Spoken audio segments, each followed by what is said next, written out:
नमस्कार मित्रों, मेरे प्यारे विद्यार्थियों। आज हम एक नए टॉपिक की तरफ आगे बढ़ेंगे और बड़ा महत्व का टॉपिक है जिसके आधार पर अंग्रेजी ग्रामर टिकी हुई है और उसका नाम है टेंस। टेंस का नाम लेते ही कई विद्यार्थियों के दिमाग में टेंशन शुरू हो जाएगी कि यार ये क्या टॉपिक है, ये जितना जल्दी समाप्त हो जाए बढ़िया है। लेकिन विद्यार्थियों, सतीश कुमार व्यास की क्लास में अगर आप विश्वास रखते हैं तो आप हमारे चैनल को सब्सक्राइब और लाइक करें। आपको बहुत ही अच्छे ढंग से ये टेंस का टॉपिक सीखने मिलेगा। Friends, I want to say that if you don't have any interest in tense, so please be with me. Please stick to my YouTube channel Satish Kumar Vyas Shrestha. Then I think that you will 100% learn in very easy way the tense. Before going to describe everything, first of all we have to go through the notes which I have prepared for you systematically. So friend, today we will discuss with its origin and all the simple tenses. Hello friends, tense जिसको हम हिंदी में काल कहते हैं, भूतकाल, वर्तमान काल और भविष्य काल, past tense, present tense and future tense. अगर मेरे छठी कक्षा का विद्यार्थी टेंस शब्द को सबसे पहले सीखना चाहे तो उसके लिए मैं बता देना चाहता हूं कि जिस वाक्य के अंत में हे लगा है या हु लगा है तो मान लेना कि वो प्रेजेंट टेंस है। जिस वाक्य के अंत में था, थे, थी लिखा हुआ है तो आप मान लेना ये पास्ट टेंस यानी भूतकाल है। और जिस वाक्य के अंत में गा, गे, गी लिखा है तो आप मान लेना कि ये भविष्य काल है। ये सबसे पहली धुरी जानने की विद्यार्थियों के लिए। विद्यार्थी को किसी भी तरह का पैनिक नहीं होना है। They don't have any fear, specially with the point of tense. As you will proceed toward higher classes, you will learn what is tense. Tense is equal to verb.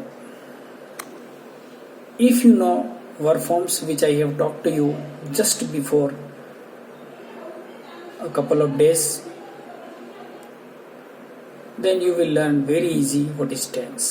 You have to go through the channel and you will find very nice video on verb forms. Friends, verb form contains helping verbs and main verb. Helping verbs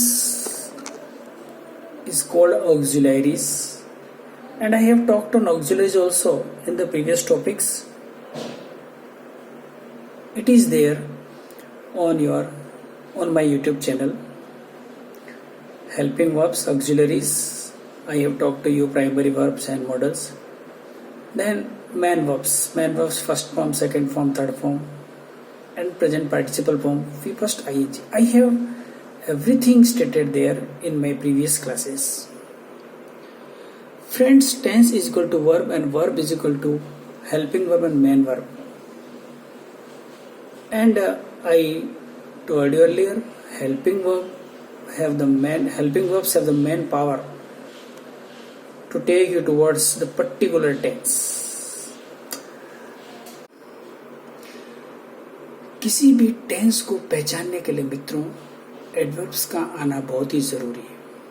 अगर आप adverbs की जानकारी रखते हैं तो मैं मानता हूं कि आप अच्छे से उस टेंस की जानकारी प्राप्त कर लेंगे। जिस तरह से मैं आपको एक सीधा एग्जांपल ले जाना चाहता हूं कि हमारी हेल्पिंग वर्ब और मेन वर्ब क्या है। ये तो आपके खाने की डिश है, खाने की डिश है, लेकिन उस डिश में जाने से पहले आपको बाहर लिखे हुए परिवार को देखना होगा। किस परिवार ने आपको आमंत्रित किया है, उसी के टेंट में आपको प्रवेश करना है और वो जो टेंट बाहर आपको उस परिवार का नॉलेज देगा वो है एडवर्ब परिवार। तो पहले आप टेंट को देखें, फिर आप अंदर जाकर के जो proper helping verb and verb यानी जहाँ जो डिश दे रखी उनका आप उपयोग करेंगे। मित्रों, टेंस जानने के बाद सबसे पहले विद्यार्थियों को ज्ञान देने की बात होती है सेंटेंस पैटर्न की। इस सेंटेंस पैटर्न को शॉर्ट में कहते हैं एसपी, सेंटेंस पैटर्न।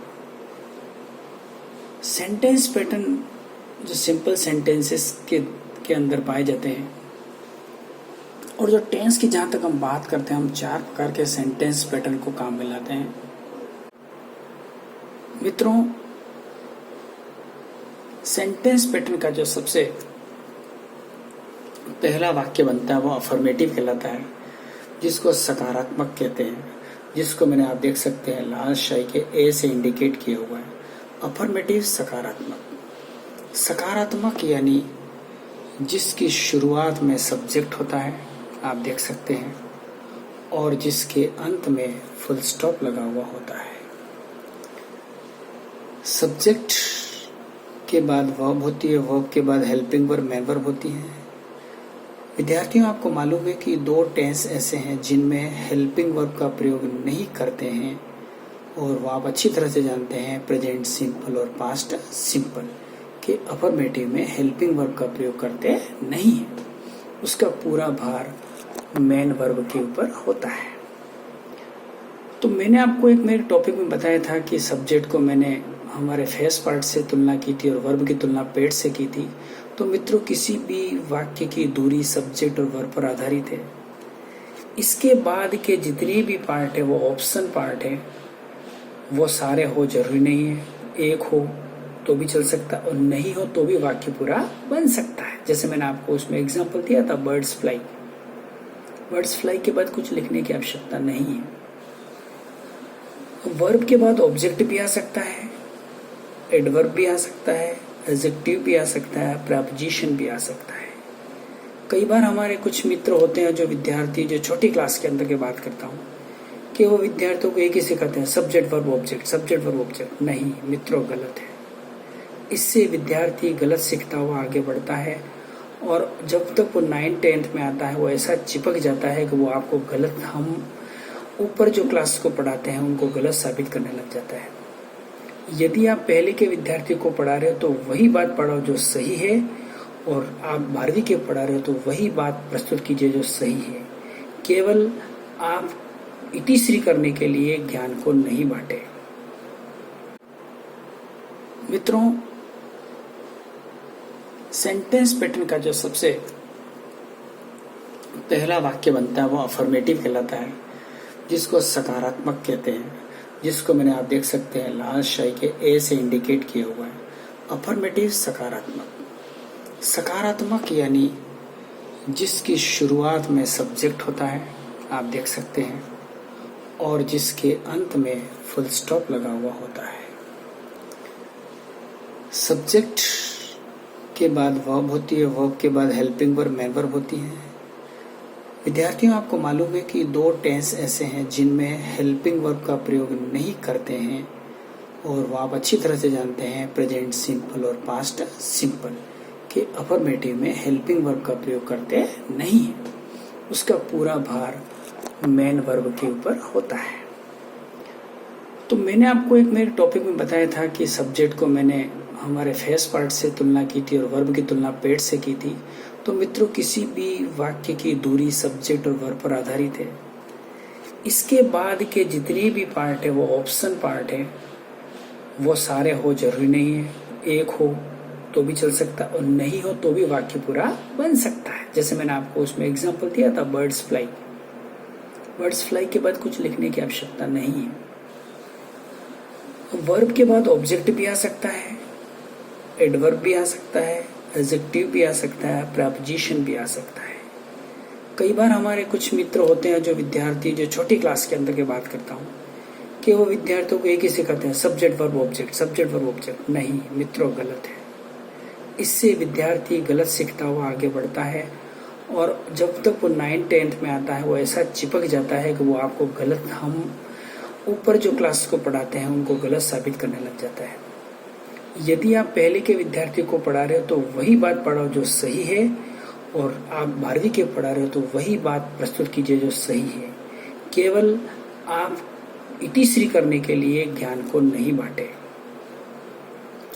विद्यार्थी जैसे हम संस्कार की बात करते हैं, जब छोटे बच्चे को हम जैसे संस्कार देते हैं वो विद्यार्थी बड़ा होकर ऐसे संस्कार अपनाता है। अगर जब बच्चा जन्म लेता है थोड़ा समझदार होता है और उसको हम ऐसी बातें सिखाते हैं जिससे कि वो परिवार को अच्छी नहीं लगती है, उस समय तो अच्छी लगती है लेकिन बाद में अच्छी नहीं लगती है, वही मैटर हमारे ज्ञान के साथ भी है। If you are going to teach our student the sentence pattern, then you have to teach them absolutely what is there during the 10th class or during the 12th class or during the college classes. So don't misguide. Friends, guide everybody.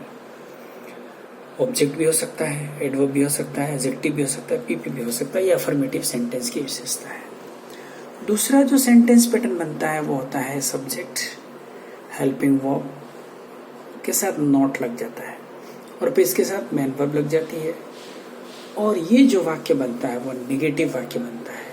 इसके पीछे भी full stop लगता है।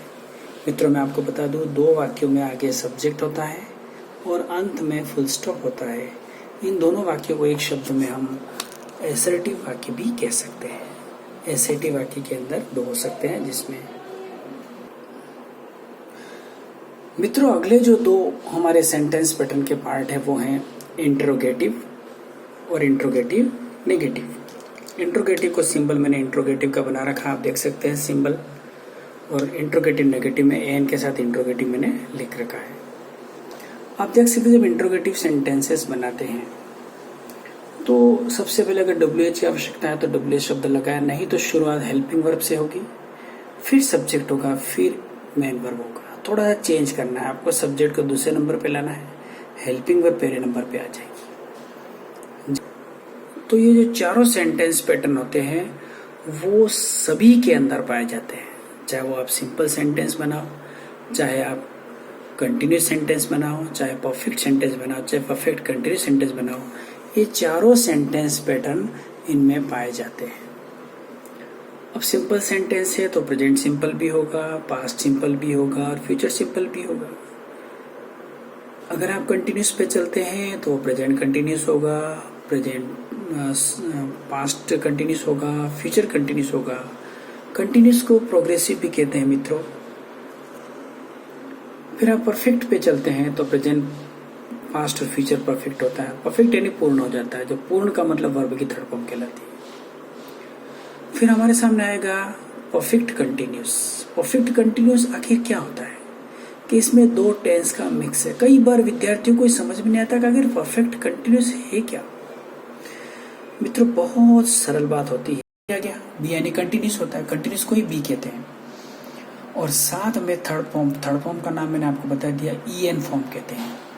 जब continuous के साथ perfect मिल गया तो B प्लस EN हो गया। B प्लस EN का मतलब B के साथ वर्ब की थर्ड फॉर्म। इसका मतलब यहाँ से यहाँ तक क्या बन गया, परफेक्ट बन गया परफेक्ट यहाँ तक। अब यहाँ पर क्या बन गया, B के साथ थर्ड फॉर्म जोड़ी तो बीन हो गई। अब इसके आगे लिख सकते हैं has been, have been, had been, will have been, shall have been लिख सकते हैं। और साथ में कंटिन्यूस टेंस में आपको मालूम होता है कि हमेशा वर्ब की फर्स्ट फॉर्म ING का प्रयोग करते हैं, इसीलिए यहाँ बीन प्लस वर्ब की फर्स्ट फॉर्म ING लगती है। तो बी हो गया कंटिन्यूस का पार्ट, EN थर्ड फॉर्म, दोनों मिल गई बीन हो गई, और साथ में वर्ब की फर्स्ट फॉर्म ING बन गई। चारों टेंस की बात जब हम करें उससे पहले सेंटेंस पैटर्न अच्छे से समझा लें, जो मैंने आपको बता दिया सेंटेंस पैटर्न, और इसको समझने के पश्चात ही हम आगे बढ़ते हैं। अब हम सबसे पहले पढ़ते हैं सिंपल टेंस की प्रक्रिया पर पढ़ते हैं। विद्यार्थियों, सबसे पहले हम सिंपल और इंडेफिनिट टेंस की बात करेंगे। यहाँ आप देख सकते हैं प्रेजेंट सिंपल, इसमें सब्जेक्ट के साथ वर्ब की फर्स्ट फॉर्म का प्रयोग होता है। आप वर्ब की फर्स्ट फॉर्म के साथ एस या एस का प्रयोग कर सकते हैं यदि subject singular, it means Hindi में कहें तो ये एक वचन में होना चाहिए। एक वचन सब्जेक्ट का मतलब होता है ही, शी, इट या कोई नेम होता है। मित्रों, बहुत मस्त बात होती है कि जिस वर्ब के साथ एस लगा होता है वो एक वचन की वर्ब होती है। जैसे देखो, DOES डज, एस लगा है। IS इज, एस लगा है। GOES गोज लगा है। HAS हैज लगा है। WAS वॉज लगा है। तो मित्रों, जिस वर्ब के साथ एस लगा हुआ है तो समझ लेना इसको एक वचन की वर्ब कहते हैं। लेकिन वॉज एक ऐसा है जो पास्ट सिंपल टेंस में प्रयोग हो सकता है अगर उसके साथ वर्ब की फर्स्ट फॉर्म ING नहीं आती है तो। मित्रों, मैंने आपको निवेदन पहले किया है कि इज, हैज और ये वॉज, ये सभी अपने आप में मेन वर्ब भी हैं। अगर इनके साथ कोई मेन वर्ब नहीं आती हो तो इनको प्रेजेंट सिंपल टेंस में मास, जैसे ही इज ए डॉक्टर, तो ये प्रेजेंट सिंपल टेंस है। लेकिन he is going to market, तो इसके साथ गोइंग लग गया, इसका मतलब ये कंटिन्यूस टेंस में चला गया। तो आपसे मैं निवेदन करना चाहूंगा कि एस या एस वर्ब का मतलब यही है जिसके पीछे एस लगता हो। आप देख सकते हैं प्रेजेंट सिंपल में वर्ब की फर्स्ट फॉर्म लगती है, तो आप सीधे पास्ट सिंपल पे जाएंगे तो वर्ब की सेकंड फॉर्म लगती है। अगर यहाँ पर गो लगता है या गोज लगता है तो यहाँ पर वेंट हो जाएगा, WENT हो जाएगा। अगर इसी बात को अगर हम फ्यूचर सिंपल में ले जाएं तो मित्रों, सब्जेक्ट के साथ विल या शेल लगना जरूरी है। Future is equal to will या शेल। जैसे आपने किसी भी वाक्य में विल शेल जोड़ा तो समझ लेना उसका अर्थ गागेगी ही निकलेगा। सब्जेक्ट प्लस विल या शेल के साथ वर्ब की फर्स्ट फॉर्म होगी। तो अगर मान लो गो का प्रयोग करना चाहो तो ये हो जाएगा जैसे I shall go, Rajesh will go. I shall go, Rajesh will go. अगर हम इसी बात को मॉडल में ले जाके बात करते हैं तो आई और वी के साथ तो विल का प्रयोग हो जाएगा, बाकी सबके साथ शेल का प्रयोग किया जा सकता है। लेकिन हम यहाँ पर चूंकि हम केवल टेंस का बात कर रहे हैं, फाइनाइट की बात कर रहे हैं, तो आपसे मेरा निवेदन है आई और वी के साथ शेल का प्रयोग करेंगे और बाकी ही, शी, ईट, नेम कुछ भी हो उन सब के साथ विल का प्रयोग करेंगे। तो आप देख सकते हैं कि पूरे प्रेजेंट सिंपल, पूरे सिंपल टेंस के अंदर वर्ब की फर्स्ट फॉर्म ही लगती है। केवल पास्ट सिंपल के अफर्मेटिव में सेकंड फॉर्म का प्रयोग होता है, केवल एक जगह। आप कह सकते, कोई पूछे कि पूरे सभी के सिंपल टेंस में कौन सी फॉर्म लगती है, आप कह सकते हैं कि मात्र पास्ट सिंपल के अफर्मेटिव को छोड़कर हर जगह वर्ब की फर्स्ट फॉर्म का प्रयोग करते हैं सिंपल टेंसेस में। मित्रों, प्रेजेंट सिंपल टेंस में डू डज के प्रयोग भी होते हैं। अगर आप उसको नकारात्मक बनाना चाहोगे तो सब्जेक्ट के बाद आपको डू डज लिखना, वर्ब साथ में वर्ब की फर्स्ट फॉर्म से पहले आपको नॉट का प्रयोग करना है। वर्ब की फर्स्ट फॉर्म से पहले आपको नॉट का प्रयोग यहाँ पर करना होगा। यहाँ पर आप देख सकते हैं नॉट का प्रयोग, सब्जेक्ट डू डज के साथ नॉट, वर्ब की फर्स्ट फॉर्म। अगर आप, मैंने पहले बता दिया एस लगा है, इसका मतलब यहाँ पर ये जो सब्जेक्ट आएगा ही, शी, ईट, नेम आए तो आपको डज प्रयोग करना है। इस तरह यहाँ पर सब्जेक्ट जैसे ही, शी, ईट, नेम आ जाए तो आपको जैसे गो प्रयोग करना है गोज हो जाएगा, कम प्रयोग करना है कम्स हो जाएगा, ईट हो तो ईट्स हो जाएगा, है ना। बाकी आई, वी, यू, दे और बहुवचन जो भी आ जाएगा, गो है आई गो, we go, they go, people go, ऐसे प्रयोग होगा। अब आप देख सकते हैं यहाँ डू डज का प्रयोग हो सकता है, तो यहाँ पर आपका देखो डीड प्रयोग हो सकता है। यहाँ तो इकलौती है संतान, कोई डिवीजन करना ही नहीं है, डीड के साथ नोट लग जाएगा, वर्ब की फर्स्ट फॉर्म का प्रयोग होगा। कई बार विद्यार्थियों में मिथ्या एक अवधारणा फैली हुई है कि सर ये वर्ब की सेकंड फॉर्म आती है तो यहाँ सेकंड फॉर्म क्यों नहीं आती है। तो मित्रों मैं बता दूं, यहाँ डीड अपने आप में सेकंड फॉर्म है, इसलिए यहाँ पर वर्ब की फर्स्ट फॉर्म इसकी भूमिका निभाती है। अगर डीड वर्ब की फर्स्ट फॉर्म दोनों को प्लस करे तो वर्ब की सेकंड फॉर्म भी बनती है। लेकिन चूंकि नॉट बनाना है तो हमें नॉट का प्रयोग करना होगा। अगर फ्यूचर में चले जाएं तो सबसे वॉन्ट हो जाएगा, व्हील और नॉट को शॉर्ट में तो वॉन्ट हो जाता है, शेल का शांड हो जाता है, वर्ब की फर्स्ट फॉर्म में नेगेटिव वाक्य बन गया।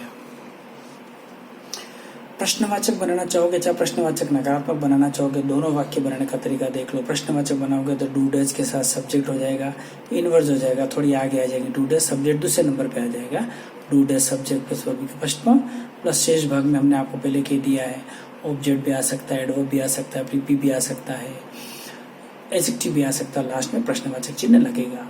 अगर आप इंट्रोगेटिव नेगेटिव बनाना चाहो तो करना क्या है, सब्जेक्ट के बाद यह नोट लिखना। देखो मैं लास्ट ऐसे इंडिकेट किया हुआ नोट लिखना है। सिमिलरली यहाँ पर भी वही बात है, डीड आगे आ गया, फिर सारी प्रक्रिया वही है। यहाँ देख लेते हैं विल सेल आगे आगे, प्रक्रिया वो की वो बनी हुई है। मित्रों मैं आपको बताना चाहूँगा कि किसी भी टेंस को पहचानने के लिए अपने अपने कुछ पर्टिकुलर एडवर्ब्स होते हैं, वो बहुत महत्वपूर्ण भूमिका निभाते हैं। उन एडवर्ब्स को जानना बहुत ही ज़रूरी है मित्रों। आप देख सकते हैं प्रेजेंट सिंपल के अगर एडवर्ब्स की बात करें तो बहुत सारे आए तो काम आते हैं, लेकिन अगर जब 10वीं का बच्चा, 9वीं का बच्चा, 8वीं 6वीं 7वीं का बच्चा अगर वर्क फॉर्म क्लियर भरना चाहता है तो उसके लिए कभी कभी ऐसे छोटे छोटे क्लियर काम करते हैं। यदि भी जब वो वास्ट एरिया में चला जाता है तब बहुत सारी बातें सामने आती हैं, लेकिन जब छोटी क्लासेस में इनका प्रयोग किया जा सकता है, जैसे generally, usually, always, often, seldom, never.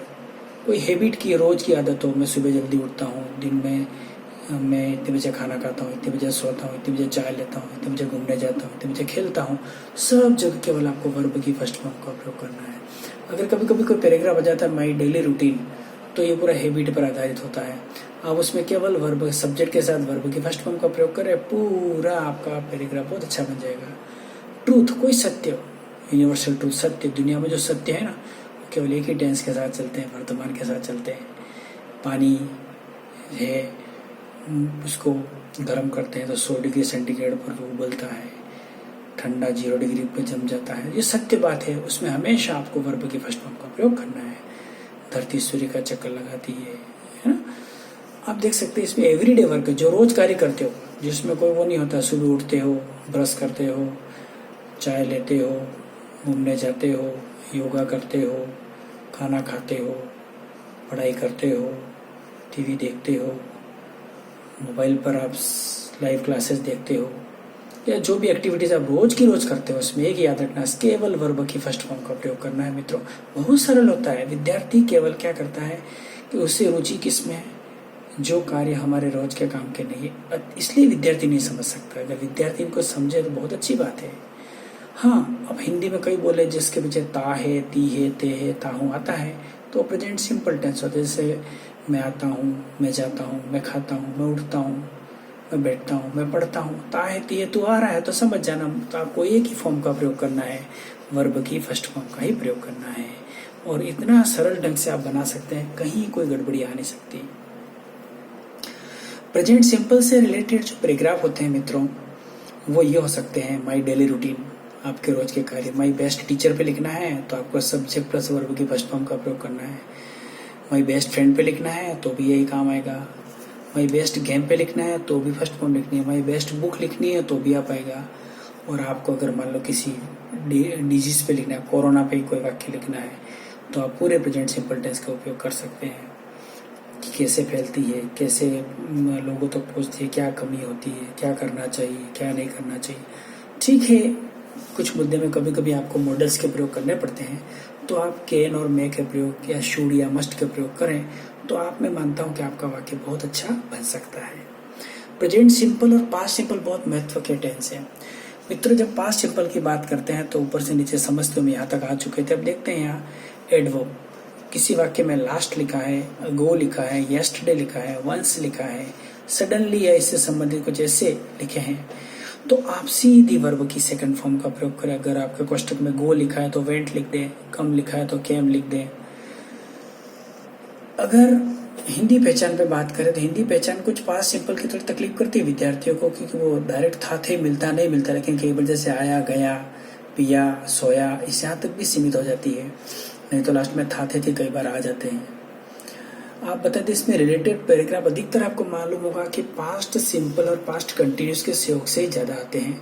इसमें सबसे ज़्यादा एक्सीडेंट वाले इस पर आते हैं। कोई इंसिडेंट है आपकी, कोई इंसिडेंट हो किसी तरह का। एनुअल फंक्शन अक्सर पर आता है, पिकनिक पर गए आप, कैंप पर गए आप। इसके अलावा आप इलेक्शन सीन है, जैसे आप देख सकते हैं इलेक्शन सीन कि आपके विद्यालय में या आपके आसपास में आपने कहीं पर भी इलेक्शन सीन होते देखा, तो उसका दृश्य सारा आप इसमें रिकॉर्ड कर सकते हैं, लिख सकते हैं। सब जगह वर्ब की सेकंड फॉर्म का प्रयोग कर सकते हैं। कहीं कहीं पर कुछ दूसरे टेंस उपयोग करने पड़ते हैं, तो वॉज ING का प्रयोग कर सकते हो या कैन कुड के प्रयोग भी किए जा सकते हैं। तो पास्ट सिंपल बहुत ही मस्त किस्म का टेंस है। आप अगर जिस विद्यार्थी ने प्रेजेंट सिंपल और पास्ट सिंपल को कंठस्थ कर दिया, मैं मानता हूँ कि उसके पैराग्राफ लिखने की स्किल, कंपोजिशन स्किल में बहुत होशियार हो सकता है। मित्रों, विल सेल के प्रयोग इतने काम नहीं आते हैं, लेकिन इसको समझ लेते हैं। अगर परीक्षा में भरने हो तो कहीं नेक्स्ट डायरेक्ट लिखा हो, सीधा टुमारो लिखा है, तो आप वहाँ पर खाली स्थान में पहले विल सेल भरेंगे और कोष्टक में दी हुई वर्ब की फर्स्ट फॉर्म को वापस लिख देंगे। अगर जैसे गो लिखा है तो विल गो हो जाएगा या शेल गो हो जाएगा। इससे रिलेटेड पैराग्राफ अक्सर आते हैं फ्यूचर प्लानिंग, कि आप क्या क्या करोगे, भविष्य में क्या क्या करोगे, तो आप लिख सकते हो I will do that, I will do this. जो भी आपकी है वो आप इसका प्रयोग कर सकते हैं। भविष्य में टूर पर आप जाने वाले हो, तो आप क्या क्या टूर में क्या क्या करोगे, वहाँ पर पिकनिक पर जाओगे, वहाँ क्या करोगे, सारी बातें अगर आप लिखना चाहोगे। अगर मैं ये करूँगा, मैं ऐसे ले जाऊँगा, मैं बस में चढ़ूँगा, मैं वहाँ घूमने जाऊँगा, वहाँ पार्क में जाऊँगा, वहाँ फोटोग्राफी करूँगा, जहाँ जहाँ पर आपको गागेगी आती है मित्रों, तो आप विल सेल के साथ वर्ब की फर्स्ट फॉर्म का प्रयोग करेंगे। तो मैं मानता हूँ कि आप इन तीनों जो सिंपल टेंसेस में बहुत ही अच्छे ढंग से आप समझ कर सकते हैं। मित्रों, ये जो टेंस की भूमिका मैंने आपको समझाई, तीनों सिंपल टेंस पर चर्चा की। आप घर पर बैठ करके थोड़ा सा इस वीडियो को ध्यान में रखते हुए आप छोटे मोटे पैराग्राफ लिखेंगे, तो मैं मानता हूँ कि आप बहुत पारंगत हो जाएंगे। डेली रूटीन पर मैंने आपको बहुत सारी बातें बता दी। आप केवल आई का ही प्रयोग करें। I get up early in the morning, I have my tea at 6 o'clock, I take my breakfast at 7 o'clock, I study from 7 to 9 o'clock, I bathe at 9 o'clock, I go to school at 10 o'clock, I remain in school from 10 to 4 o'clock, after 4 o'clock I play with my friends from 5 to 6 o'clock. After 6 o'clock I come to home, I pray my God, then I watch TV for some time, then I take my dinner. After taking my dinner I go for my bedroom for study room also, and I go to bed at 11 o'clock. तो आप इस तरह की बातें लिख सकते हैं। आपने आज मेरे साथ रहते हुए टेंस की शुरुआत के साथ प्रेजेंट सिंपल, पास्ट सिंपल और फ्यूचर सिंपल को समझने की कोशिश की है। मैं मानता हूं कि जो मेरा परिश्रम है आपके लिए लाभदायी बने। कक्षा 4 से लगाकर कक्षा 12 और कॉलेज स्टूडेंट तक इसका बेनिफिट ले सकते हैं। राजस्थान माध्यमिक शिक्षा बोर्ड ने भी अब CBSE कोर्स लागू कर दिया है, तो मैं मानता हूं कि इनकी भूमिका बहुत बढ़ जाती है। तो सभी क्लास के विद्यार्थी थोड़ा थोड़ा समय मेरे साथ निकाल कर इनका अध्ययन करें, तो मैं मानता हूँ ये बहुत ही लाभदायक हो सकता है। मित्रों, इस कोरोना काल ने हमें बहुत सारी बातें सिखाई है, और उसमें सबसे बड़ी बात सिखाई अनुशासन। हम अनुशासित जीवन जिए, हम हाथ धो करके खाना खाएं, हम कहीं पर भी जाएं तो नमस्ते दूर से करें, हम मास्क इत्यादि का प्रयोग करें, सोशल डिस्टेंसिंग बनाए रखनी है और स्टडी पर पूरा ध्यान देना है। हमारे भारत को सशक्त बनाने के लिए हमें एक बार वापस उठना है। इसी आशा और विश्वास के साथ कल पुनः आपसे मुलाकात होगी। कंटिन्यूस टेंस और परफेक्ट टेंस पर हम चर्चा करेंगे। Till then, goodbye friends. I want to say all the students of my country that you have to go through this tense chart, and you will learn a lot from this one.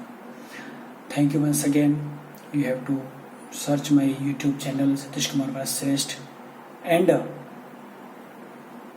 learn better for your life. Thank you, and thank you.